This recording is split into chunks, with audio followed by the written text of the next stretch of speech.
Hi hello ಎಲ್ಲರಿಗೂ ನಮಸ್ಕಾರ. ನಾನು ಇವತ್ತು ಕೊಬ್ಬರಿ ಕಡ್ಡಿ ಮಾಡೋದು ಹೇಗೆ ಅನ್ನೋದನ್ನು ಹೇಳ್ಕೊಡ್ತೀನಿ.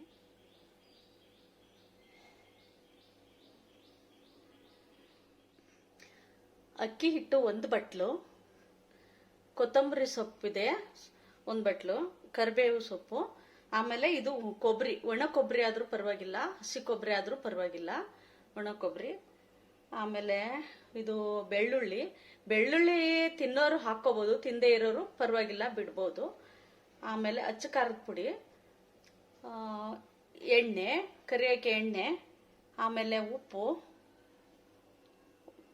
ಇದು ಜೀರಿಗೆ 2 ಸ್ಪೂನ್ ತಗೊಂಡಿದ್ದೀನಿ, ಅಜ್ವಾನ್ 1 ಸ್ಪೂನ್ ತಗೊಂಡಿದ್ದೀನಿ, ಇದು ಇಂಗು. ಇಷ್ಟು ಐಟಮ್ಸು ಬೇಕಾಗುತ್ತೆ ನಮಗೆ.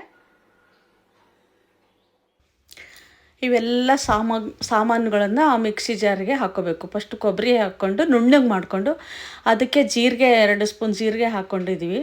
ಆಮೇಲೆ ಕಾಳು ಹಾಕ್ಕೊಂಡಿದ್ದೀವಿ, ಬೆಳ್ಳುಳ್ಳಿ ಹಾಕ್ಕೊಂಡು, ಈ ಕೊತ್ತಂಬರಿ ಸೊಪ್ಪು, ಕರಿಬೇವು ಸೊಪ್ಪು, ಆಮೇಲೆ ಸ್ವಲ್ಪ ನೀರು ಹಾಕ್ಕೊಂಡೆ. ನೀರು ಹಾಕ್ಕೊಂಡಾದ್ಮೇಲೆ ಉಪ್ಪನ್ನು ಅದಕ್ಕೆ ಸೇರಿಸ್ಕೊಂಡೆ, ಮತ್ತು ಅಚ್ಚ ಖಾರದ ಪುಡಿನೂ ಸೇರಿಸ್ಕೊಂಡು, ಆಮೇಲೆ ಇಂಗನ್ನು ಸೇರಿಸ್ಕೊಂಡು ಈ ಥರ ಪೇಸ್ಟ್ ಮಾಡಿ ಇಟ್ಕೋಬೇಕು.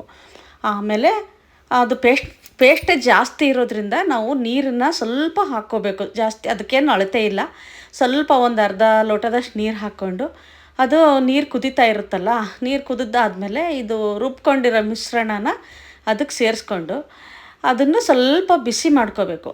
ಒಂದು 2 ಇಲ್ಲ 3 ನಿಮಿಷ ಸಣ್ಣ ಉರಿಯಲ್ಲಿ ಬಿಸಿ ಮಾಡ್ಕೋಬೇಕು. ಅದನ್ನು ರುಬ್ಕೊಂಡಿರೋ ಪೇಸ್ಟ್ನ ಅದು ಪಟ ಪಟ ಪಟ ಅಂತ ಸಿಡಿತಾ ಇರುತ್ತೆ, ಅಲ್ಲಿವರೆಗೂ ಸ್ವಲ್ಪ ಬಿಸಿ ಮಾಡಿಕೊಂಡು ಮೇಲೆಲ್ಲ ಎಗರುತ್ತಲ್ಲ ಅಂದ್ಬಿಟ್ಟು ಅದಕ್ಕೆ ಸ್ವಲ್ಪ ಸಣ್ಣ ಉರಿಯಲ್ಲಿ ಇಟ್ಬಿಟ್ಟು ಮುಚ್ಚಳ ಮುಚ್ಚಿದ್ದೆ. ಆಮೇಲೆ ಅದಕ್ಕೆ ಸ್ವಲ್ಪ ಬಿಸಿ ಆದಮೇಲೆ ಈ ಅಕ್ಕಿ ಹಿಟ್ಟು, 1 ಬಟ್ಲು ಅಕ್ಕಿ ಹಿಟ್ಟು ಸೇರಿಸ್ಕೊಂಡ್ನಲ್ಲ, ಅದನ್ನು ಈ ಥರ ಮಿಕ್ಸ್ ಮಾಡ್ಕೋಬೇಕು. ಹುಡಿಯಾಗಿ ಇದ್ದರೂ ಪರವಾಗಿಲ್ಲ, ಮಿಕ್ಸ್ ಮಾಡ್ಕೋಬೇಕು. ಈ ಥರ ಮಿಕ್ಸ್ ಮಾಡಿಕೊಂಡು, ಇದು ಏನಕ್ಕಪ್ಪ ಅಂದರೆ ಈ ಮಳೆಗಾಲ ಎಲ್ಲ ಬರುತ್ತಲ್ಲ, ಕೊಬ್ಬರಿ ಕಡ್ಡಿ ಮಳೆಗಾಲ ಬರುತ್ತೆ, ಒಂಥರ ಚಳಿ ಆಗ್ತಾ ಇರುತ್ತೆ, ಕ್ರಿಸ್ಪಿಯಾಗಿ ಏನಾದ್ರು ತಿನ್ನಬೇಕು ಅನಿಸ್ತಾ ಇರುತ್ತಲ್ಲ, ಆ ಟೈಮಿಗೆ ಇದು ತುಂಬ ಚೆನ್ನಾಗಿರುತ್ತೆ. ಇದು ಈ ಥರ 1-2 ನಿಮಿಷ ಆದಮೇಲೆ ಒಲೆಯಿಂದ ಕೆಳಗಿಳಿಸಿ ಅದನ್ನು ಈ ಥರ ಚೆನ್ನಾಗಿ ಮಿಕ್ಸ್ ಮಾಡ್ಕೋಬೇಕು. ಆಮೇಲೆ ನಾದ್ಕೋಬೇಕು ಚೆನ್ನಾಗಿ.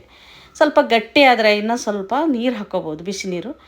ತೆಳ್ಳಗಾದ್ರೂ ಸ್ವಲ್ಪ ಅಕ್ಕಿ ಹಿಟ್ಟಿನ ಸ್ವಲ್ಪ ಮಿಕ್ಸ್ ಮಾಡ್ಕೋಬೇಕು.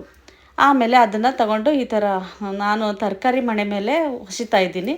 ಚಪಾತಿ ಮಣೆ ಇಲ್ಲ ಅಡುಗೆ ಮನೇಲಿ ಸ್ಲ್ಯಾಬ್ ಇರುತ್ತಲ್ಲ, ಅದ್ರ ಮೇಲಾದ್ರೂ ಈ ಥರ ಹೊಸ್ಕೊಂಡು ಕಡ್ಡಿ ಥರ ಉದ್ದುದ್ದುದ್ದ ಹೊಸ್ಕೋಬೇಕು. ಆ ಥರ ಮಾಡಿ ಈ ಥರ ನೋಡಿ, 2 ಕಡೆಗೆ ಸ್ವಲ್ಪ ಶಾರ್ಪಾಗಿರೋ ಥರ ಉದ್ದಿದ್ರೇ ಸ್ವಲ್ಪ ಚೆನ್ನಾಗಿರುತ್ತೆ. ಆ ಥರ ಉದ್ದಿ ಈ ಥರ ಒಂದು ಪ್ಲೇಟಲ್ಲಿ ಹಾಕಿ ಇಟ್ಕೊಂಡೆ. ನಾನು ಮೊದಲೇ ಮಾಡಿ ಇಟ್ಕೊಂಡಿದ್ನಲ್ಲ, ಅದನ್ನು ಇದಕ್ಕೆ ಸೇರಿಸ್ಕೊಂಡೆ. ನಿಮಗೆ ತೋರ್ಸೋಕ್ಕೋಸ್ಕರ 3 ಮಾಡಿದೆ. ಆಮೇಲೆ ಇದು ಬಾಣಲೆಯಲ್ಲಿ ಸಣ್ಣ ಉರಿಯಲ್ಲಿಟ್ಟೆ, ಎಣ್ಣೆ ಚೆನ್ನಾಗಿ ಕಾದಿರಬೇಕು. ಆ ಬಾಣಲೆಯಲ್ಲಿ ಹಾಕಬೇಕು, ತುಂಬ ಸಣ್ಣ ಉರಿನೇ ಇರಬೇಕು, ಸಿಮ್ಮಲ್ಲೇ ಕರಿಬೇಕು. ಇದನ್ನು ಸ್ವಲ್ಪ ಒಂದೇ 1 ನಿಮಿಷದಷ್ಟು ಬಿಟ್ಬಿಟ್ಟು ಆಮೇಲೆ ಮಗ್ಚ್ ಹಾಕಬೇಕು. ಸಡನ್ನಾಗಿ ಮಗ್ಚ್ ಹಾಕಿದರೆ ಎಲ್ಲ ಕೊಬ್ಬರಿ ಕಡ್ಡಿ ಮಿಕ್ಸ್ ಆಗಿಬಿಡ್ತವೆ. ಅದಕ್ಕೆ 1-2 ನಿಮಿಷ ಬಿಟ್ಟು ತಿರುಗಿಸಾಕಬೇಕು. ತಿರುಗಿಸಾಕಿ ಚೆನ್ನಾಗಿ ಆ ಕಡೆ ಈ ಕಡೆ ಎಲ್ಲ ಕೈ ಆಡಿಬಿಟ್ಟು ಬೆಂದಿದೆ ಅಂತಂದರೆ ಈ ಥರ ಸಣ್ಣ ಗುಳ್ಳೆಗಳೆಲ್ಲ ಹೋದ್ಮೇಲೆ ಬೆಂದಿದೆ ಅಂತ ಅರ್ಥ. ಆಮೇಲೆ ಅದನ್ನು ತೆಗೆದ್ಬಿಟ್ಟು ಈ ಥರ ಟಿಶ್ಯೂ ಪೇಪರ್ ಮೇಲೆ ನಾನು ಹಾಕ್ಕೊತಾ ಇದ್ದೀನಿ, ಎಣ್ಣೆ ಎಲ್ಲ ಹೀರ್ಕೊಳ್ಳುತ್ತಲ್ಲ ಅಂತ ಹಾಕ್ಕೊಂಡು. ನೋಡಿ, ಗರಿಗರಿಯಾದ ಕೊಬ್ಬರಿ ಕಡ್ಡಿ ರೆಡಿ ಆಯಿತು. ಈ ಬೇಸಿಗೆಯಲ್ಲಿ ಮಾಡ್ಬೋದು, ಆದರೆ ಈ ಮಳೆಗಾಲದಲ್ಲಂತೂ ತಿನ್ನೋಕ್ಕೆ ತುಂಬ ಮಜಾ ಇರುತ್ತೆ. ನೋಡಿ ಯಾವ ಥರ ಇದೆ, ಇದು ಕ್ರಿಸ್ಪಿಯಾಗಿ ಬಂದಿದೆ ಅಂತ. ನೋಡಿದ್ರಲ್ಲ ಕೊಬ್ಬರಿ ಕಡ್ಡಿ ಮಾಡೋದು ಹೇಗೆ ಅಂತ. ಈ ವಿಡಿಯೋ ನಿಮಗೆ ಇಷ್ಟ ಆದರೆ ಲೈಕ್ ಮಾಡಿ, ಶೇರ್ ಮಾಡಿ, ಸಬ್ಸ್ಕ್ರೈಬ್ ಮಾಡಿ. Thank you for watching.